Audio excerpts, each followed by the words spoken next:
days. What's happening? I'm having a great day, and it's 3 days before my birthday, so yeah. That bodes well.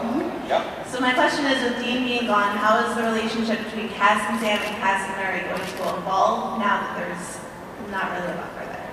Not really a what there? A buffer. A buffer? Yeah. We feel like Dean has been the buffer between...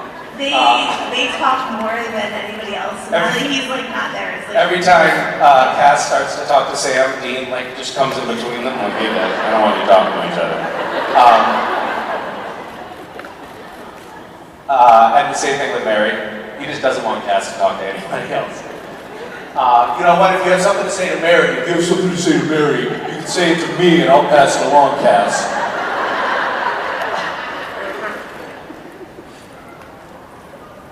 Cass, if you have something to say to Sam, say it to me, and I'll pass it along to him.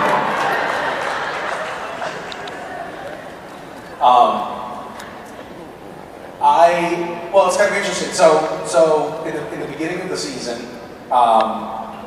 you may know this, Dean has been occupied by Archangel Michael. He's very well dressed. He's suddenly dapper, and the bunker sort of turns into mission control with all of these hunters from the alternate universe. And Sam takes on a leadership role, which is obviously very awkward for him. And I think Cass and Sam end up having a few kind of like really earnest, connected scenes, which is not historically common. We typically have been slightly mistrustful of one another, I think, over the years. And I think that that's just because Jared, as a person, is so intolerable. And that bleeds into our dynamic, you know, on set as actors. Yeah. We had such a fun week of shooting this week. We were total children all week. We had a montage scene that we shot, and it basically says in the script, like, you know, it's a montage, so they're just sort of like, we're supposed to be in different positions to show the passage of time in this waiting room. And boy, the positions we found ourselves in. And the director just gave up, and he just let it roll, and we were fucking around for about 15 minutes straight, and I think they need about 10 seconds of footage for this. And he says, okay, finally he said, cut, put me out of my misery. And then he turned to the script supervisor and said, did we get what we needed? And she said, no. And so we did it again for another 15 minutes. That was great. And we kept on having, there's a bunch of scenes where Alex, who plays Jack, he's like having, I don't want to give too much away, but he's sort of having fainting spells. So he's on the floor a few times. And every time in the scene when he would fall to the floor, Jared and Jensen and I would pile on top of him. And that's 600 pounds of man. And then at one point, Ruth got on top of that. So yeah, it was fun. It was a fun week and very professional. And you didn't even ask about that. Hi. Hi, Misha. How are you? I'm great, thank you. I'm Richard from Hungary. You're from Hungary? Yeah, I'm from Hungary. Are you visiting? Oh, yeah. Okay, how long are you here for? I'm here for a week, actually. Okay. And did you come for the convention mostly? Sorry? Are you here really for the convention? Oh, yeah, basically, yeah. Really? Yeah, it's my first time also, so... That's amazing! Yeah. Welcome to Trump world. And my question is actually not show related, but okay. I wanted to ask you, how did you like this year's Gish? How did I like this year's Gish? I thought it was great. How many of you did Gish this year? Those of you who have no idea what we're talking about, it's sort of this weird amalgamation of a scavenger hunt and an art project and a charity project and my effort to embarrass strangers. which works great, by the way. My favorite part of it is looking at the photos of people humiliating themselves. But it was great. This year felt like the energy was, people seemed to really just enjoy it this year. And we tried to do a lot more things that were not quite difficult, which I think made it more fun for people.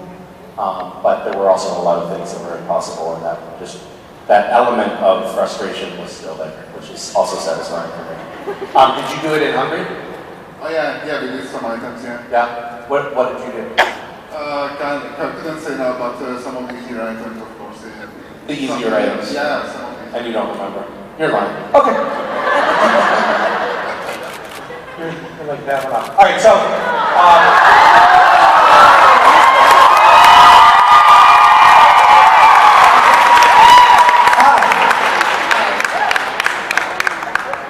Hi.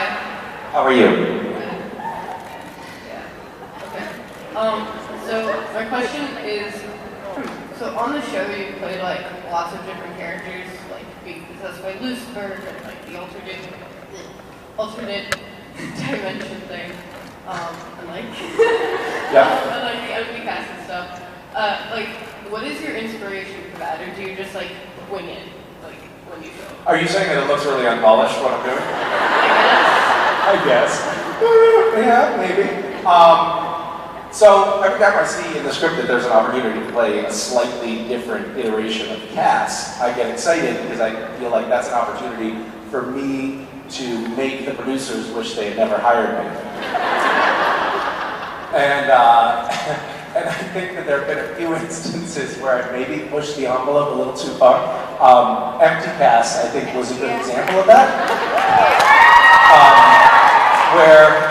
So that was where Castiel was talking to the character, the Empty, who also looked like Castiel because he was played by me.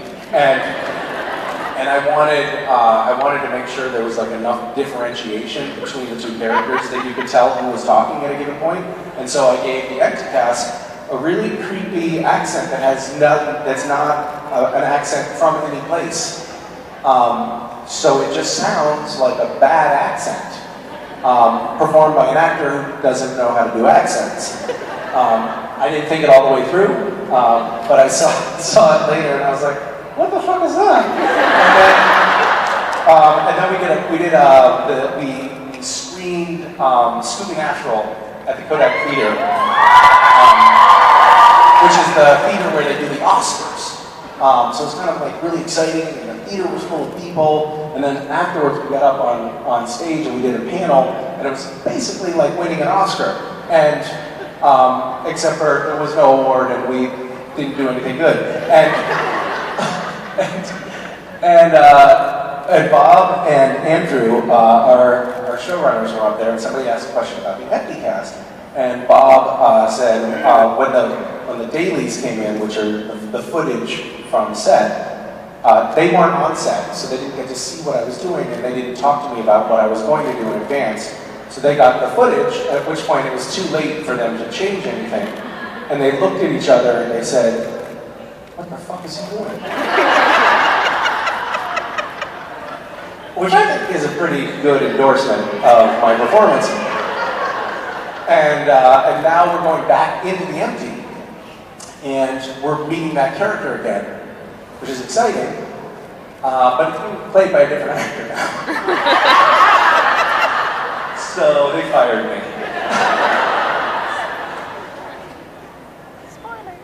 Thanks for bringing up that sensitive topic. Hello.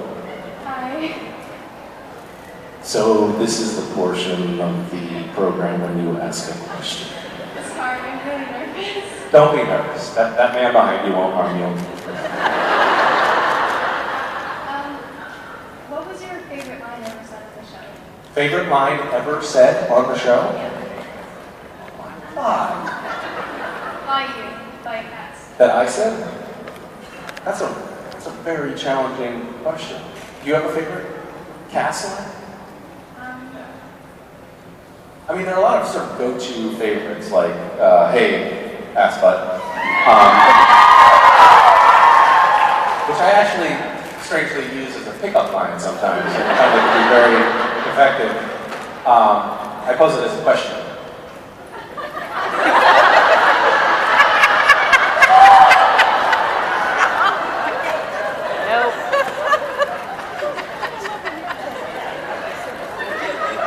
She's 14.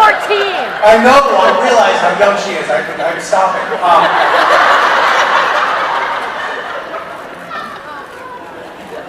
I'll just wait here then. Is another good one. Also works with cars. I learned it from the pizza man. Okay, great. Thank you. Hi. Hi. So I was wondering how Cass's reaction to Dean being possessed by Michael will be different than other characters' reactions, and if we're gonna see what happens after Dean said yes, because it kind of like time skipped and we didn't see what happened after that. Well, you haven't seen it because it hasn't aired yet. Are you asking for a sneak peek of the coming season? If you can give it to me, yeah. I just wanted to know if we will see Okay, it. yeah, sure. I got it on my phone. Do you want to look at it right now? Yeah.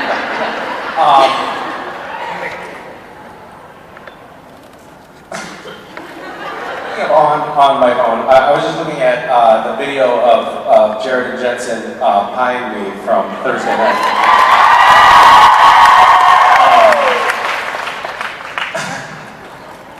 That was the end of the night. I ended up getting home at around 1 a.m. and then I got picked up to go to the airport to come here at 3:45 a.m. So I had a lot of sleep.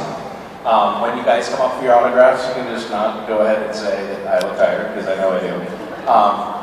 But that was the end of the night after a long day, and it was the best way to end the day. I was really surprised because I didn't know that Jared and Jensen were going to also pie me. That was a surprise. They like to do that because they're bad people. I could not get it out of my ears. I kept like sticking a Q-tip in my ears, and it just kept driving the whipped cream deeper into my ear. And it's like at the end of a 13-hour day, just like how did my life wind up like this? But that's not what you asked about. So Cass reacts. I think by just going into like survival mode, and he's hell bent on figuring out how to get Dean or get Michael extracted from Dean and get Dean back. And he's maybe more than anyone sort of willing to do whatever it takes. There. Oh. Great. Okay. Hi. Hi. So, Yes. first of all, I just want to apologize because during our photo op, I sort of really crushed you while hugging you, and I heard you go, "Boop," and I'm really sorry about that. Like you squeezed me and I farted? Yeah, no, I heard you actually like groan about being hugged too hard, and I want you to apologize for that. I appreciate it. That was a fart of satisfaction.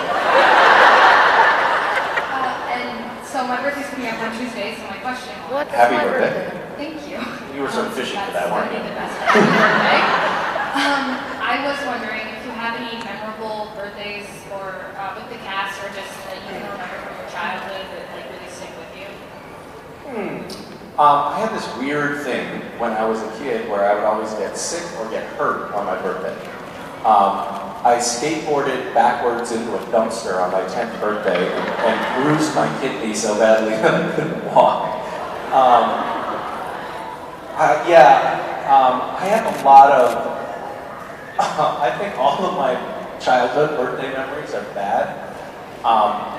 My mom decided, we went to different schools all the time, so I didn't have like a close group of friends. Like sometimes we would switch schools mid-year, but we were always in a different school every year.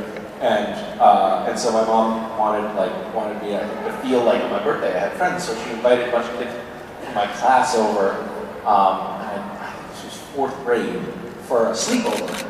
And the girls in the class came too. There was like 10 kids over for a sleepover, and they all while I was sleeping, they took the blankets off and they took pictures of my kids. It was almost, like as bad as it could possibly get for a 9-year-old. So again, you're actually bringing up a super painful topic for me, and I thank you for that. Yeah, super sad now. Thank you. Sorry about that. I do have this one memory that kind of, this one, I'll try to end on a lighter note. Oh no, it's actually super depressing too. So there was a man who was a friend of my mother's when I was quite young. He ended up dying of AIDS, so that's the sad part. But before that, he was like, I guess he'd been in prison, and he had gotten a job like picking up trash on the side of the road with one of those little trash pickers. And he, for my 6th birthday, he drew me this little picture of himself in a raincoat, stabbing trash. And it said, "I didn't mind working in the rain today because it was Misha's birthday." And I see that until our house burned down. Also a sad story. But I had that on my wall until I was 16, and it was somehow very meaningful to me, even though I didn't really know him very well at all. It was just like that. Yeah. Hi. So my question is, have you ever read or seen any fan fiction? And if yes, what kind? Have I ever read or seen fan fiction? Yes. Okay. How old are you? 17. Have you? Possibly. How can I keep my children off the internet? Oh my God, I have to keep my children off the internet. There are horrible things that they can't read about me. It's the first time that dawned on me. When I first got on the show, I was sort of like taken aback by the whole thing. I didn't know really that I was coming into a fandom. I didn't even know what a fandom was. I certainly didn't know what slash fiction or fan fiction was. I didn't know, I was several episodes in before discovering that I was a character in slash fiction, which I discovered just by accident. I was just like Googling around, like, oh what, weird. This is like, oh, somebody wrote an essay about Cass and Dean, and I don't remember this part in the script where Cass unbuttons Dean's pants. I read it so naively and so innocently. I was like, wow, what is happening here?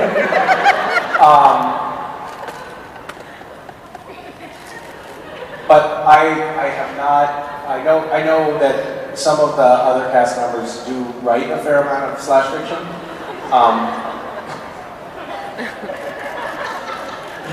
I love how everybody's just quietly just accepting that. Yeah, we know. Does everybody know what slash fiction is? Yes! Raise your hand if you don't.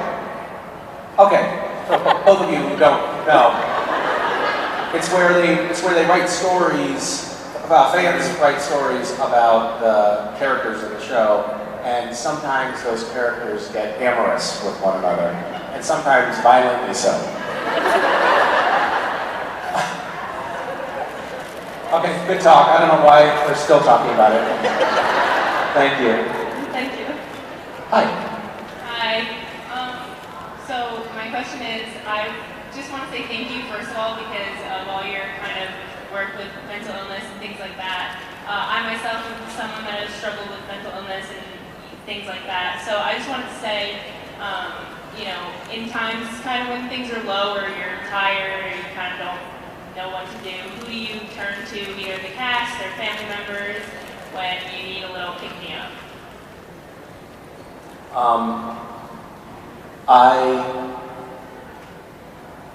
That's a really interesting question. Well, first of all, thank you for sharing that, and thank you for saying that.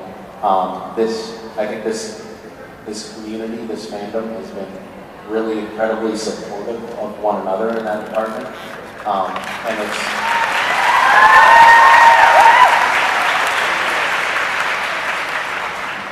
it's lovely to see you getting up there and sharing that and feeling comfortable doing that in this large group of people, because I think that you know that you're accepted and embraced here, and that's a nice thing to have.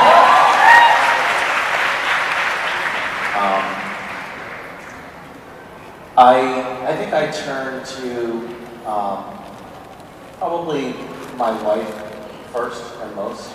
I've had a few times in my life where I was having a really, really hard time, and just hearing her voice was soothing in like a medicating way. I also can, I have these like periodic. I don't know if I've ever shared this, but I have these periodic kind of dark spells, which I call molting, where I just feel, I think it's probably depression, but I named it something else to make it easier for me to talk about it.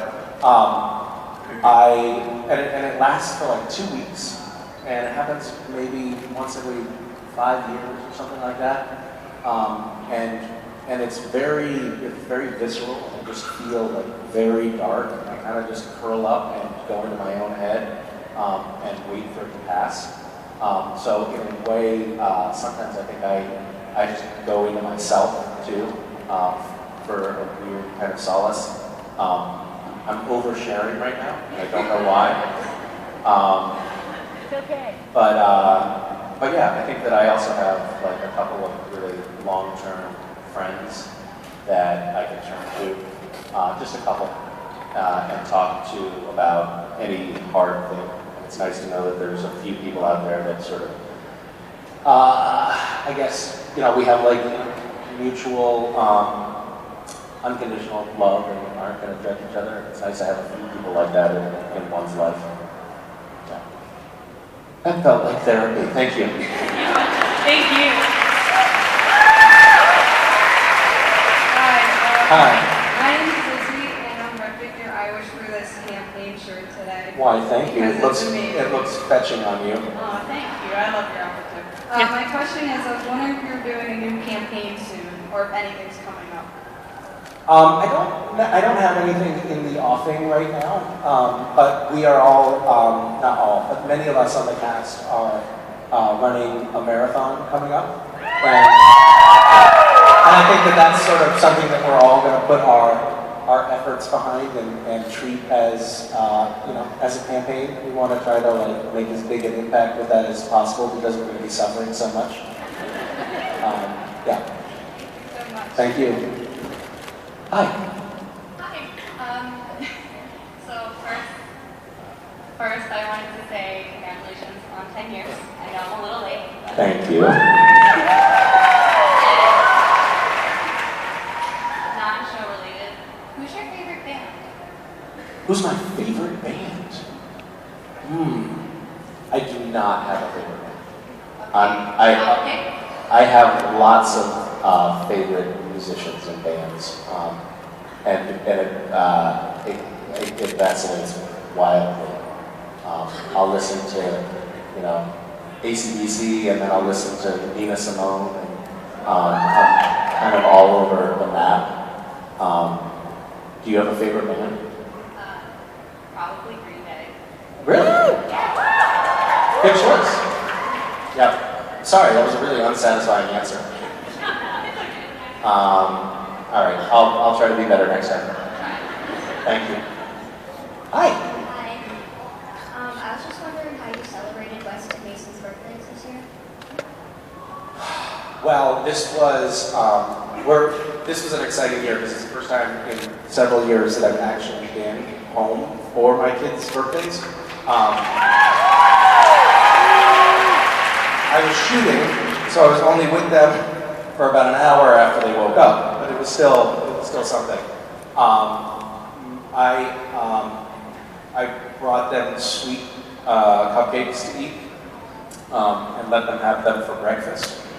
And then Vicky said, West, you will not tell anyone at school that we let you have a cupcake for breakfast.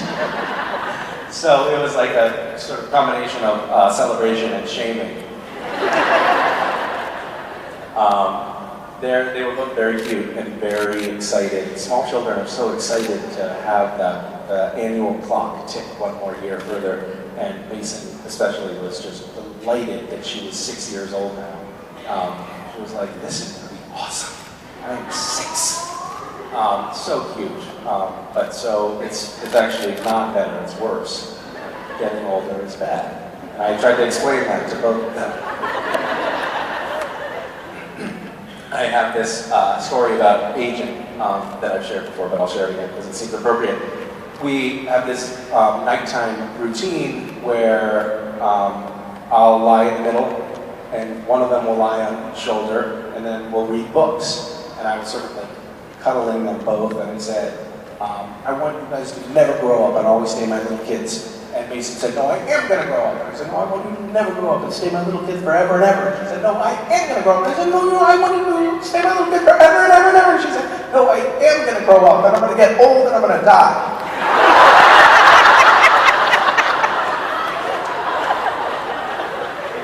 Kind of killed the mood for me. Thanks.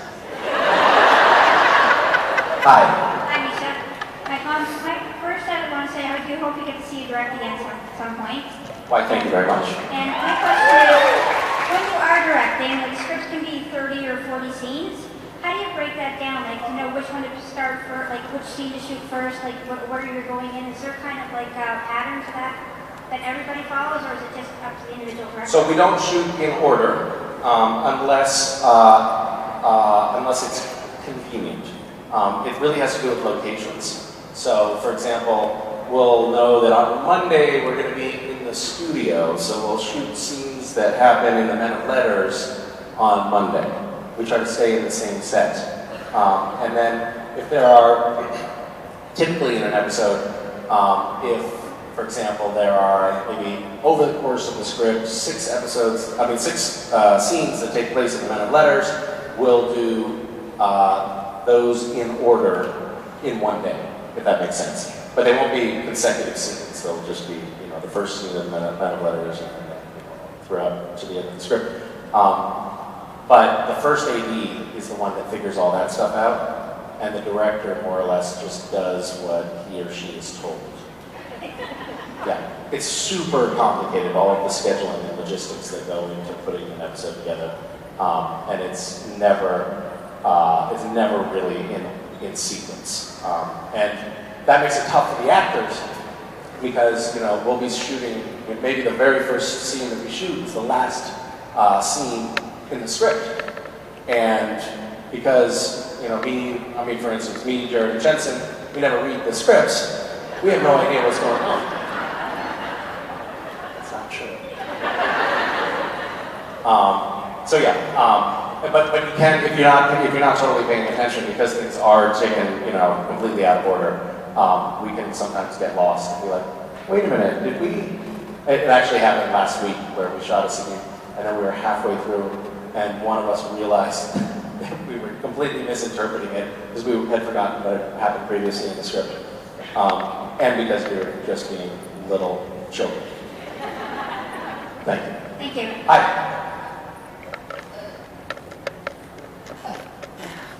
I agree. I'm sorry. Hi. Catherine. Hi, Catherine. I was wondering, what's your motivation for acting? What's my motivation for acting? Like, you mean in a given scene? What's my motivation? Usually it's to like try to kill a demon.